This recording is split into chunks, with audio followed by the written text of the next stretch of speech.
नमस्कार। आज का विषय है धर्म सुधार आंदोलन में मार्टिन लूथर की भूमिका। 16वीं शताब्दी में यूरोप में घटित हुए धर्म सुधार आंदोलन का संस्थापक मार्टिन लूथर था। मार्टिन लूथर का जन्म 10 नवंबर 1483 को जर्मनी के सैक्सनी प्रांत के आइवेन गांव में हुआ था। एरफर्ट विश्वविद्यालय से एमए करने के बाद 1508 में मार्टिन लूथर वीटनबर्ग में धर्म व दर्शन के प्रोफेसर के पद पर नियुक्त हुए। प्रारंभ में मार्टिन लूथर रोमन चर्च का कट्टर अनुयायी था, लेकिन 1511 में जब लूथर को रोम जाने का मौका मिला तो वहां जब उसने पोप एवं धर्माधिकारियों की विलासिता को देखा तो उसके मन में चर्च के प्रति दृष्टिकोण बदल गया। 1517 में जब पोप लियो दशम ने अपने प्रतिनिधि टेज्जेल को पाप मोचन पत्रों की बिक्री के लिए वीटनबर्ग भेजा तो लूथर ने इन पत्रों को बेचने का विरोध किया। उसका ये कहना था कि किस तरीके से पाप मोचन पत्रों को खरीदकर कोई व्यक्ति मोक्ष की प्राप्ति कर सकता है। 31 अक्टूबर 1517 में मार्टिन लूथर ने वीटनबर्ग के कैसल चर्च के दरवाजे पर लैटिन भाषा में लिखे अपने 95 थीसिस को कील से टांग दिया। इन 95 प्रसंगों या 95 थीसिस को रिटन स्टेटमेंट ऑफ बिलीफ कहा जाता है। लूथर द्वारा रचित ये 95 थीसिस चर्च की व्यवस्था के विरुद्ध स्पष्ट, लिखित एवं प्रखर अभिव्यक्ति थी और इसी तिथि से यूरोप में धर्म सुधार आंदोलन की शुरुआत मानी जाती है।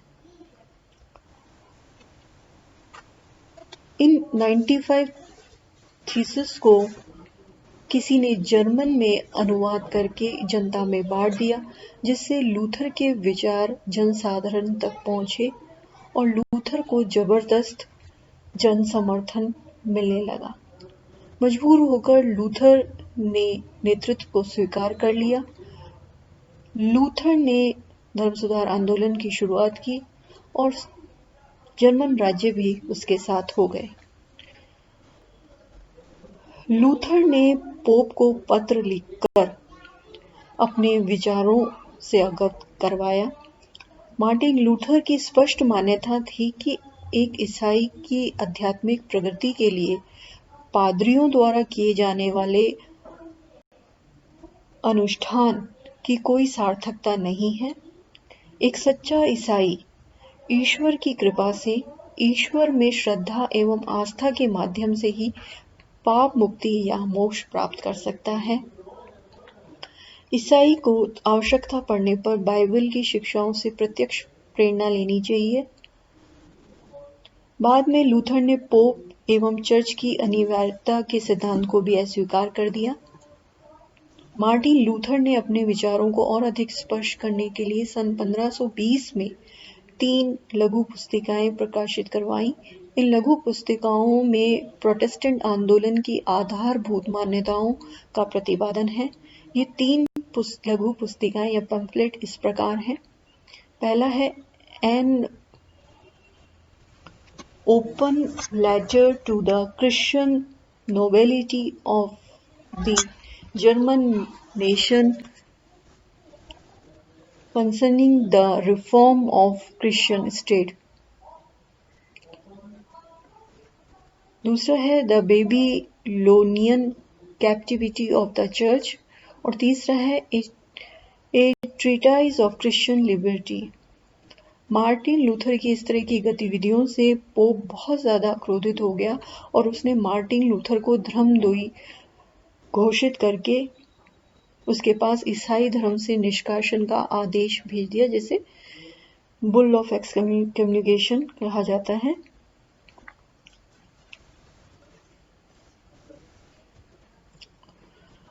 10 दिसंबर 1520 को लूथर ने इस आदेश को विटनबर्ग विश्वविद्यालय के कैंपस में जला दिया तो पोप ने इसको स्वयं के विरुद्ध युद्ध माना।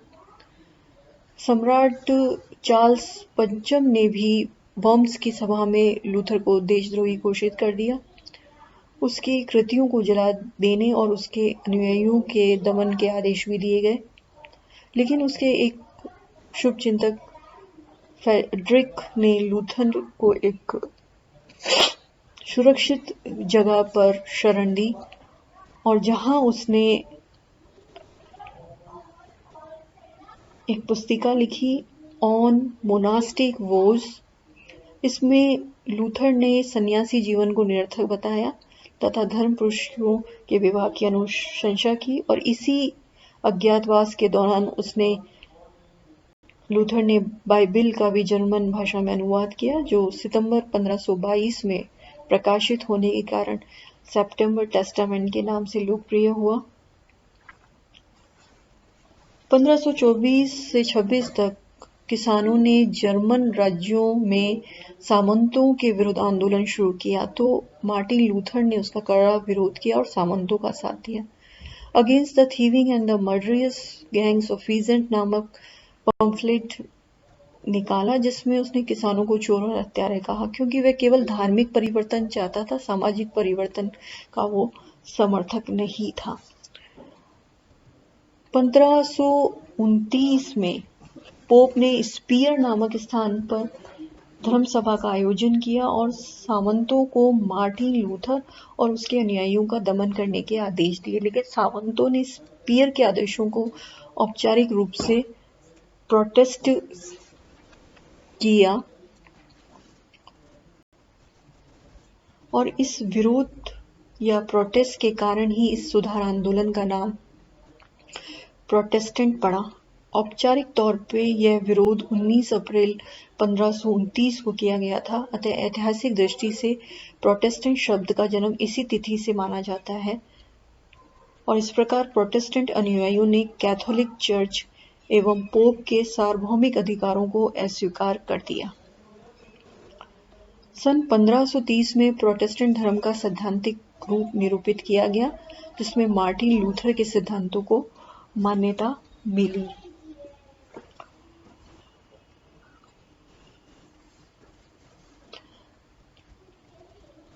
लूथर के अनुयायियों तथा चर्च के बीच गृह युद्ध चालू हो गया। जर्मनी स्पष्ट रूप से दो गुटों में विभाजित हो गया। एक और सम्राट चार्ल्स पंचम के नेतृत्व को स्वीकार करने वाले कैथोलिक जर्मन थे और दूसरी तरफ मार्टिन लूथर के विचारों को मानने वाले प्रोटेस्टेंट जर्मन थे। 1546 में लूथर की मृत्यु हो गई और उसकी मृत्यु के बाद यह गतिरोध और बढ़ता चला गया। इन दोनों ही गुटों में जबरदस्त संघर्ष की स्थिति बनी और जिसकी समाप्ति 1555 में ऑक्सबर्ग की संधि के साथ हुई।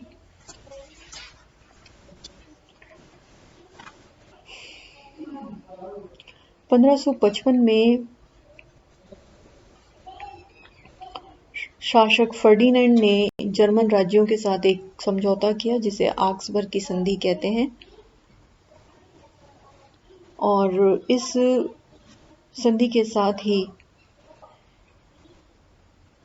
प्रोटेस्टेंट धर्म को एक स्वतंत्र धर्म के रूप में वैधानिक मान्यता मिल गई और प्रत्येक जर्मन राज्य को अपनी इच्छा के अनुसार किसी भी धर्म को अपनाने की छूट दी गई, चाहे तो वो रोमन कैथोलिक धर्म को अपना सकते हैं या चाहे तो वो लूथर प्रोटेस्टेंट धर्म को अपना सकते हैं।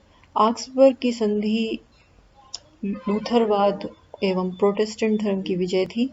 जर्मनी के उत्तरी राज्यों ने प्रोटेस्टेंट या लूथरवाद को स्वीकार किया, जबकि दक्षिणी जर्मनी के राज्य रोमन कैथोलिक चर्च के प्रति ही आस्थावान बने रहे और उत्तरी जर्मनी से प्रसारित होकर प्रोटेस्टेंटवाद या लूथरवाद डेनमार्क, नॉर्वे, स्वीडन, फिनलैंड तथा पोलैंड में लोकप्रिय हुआ।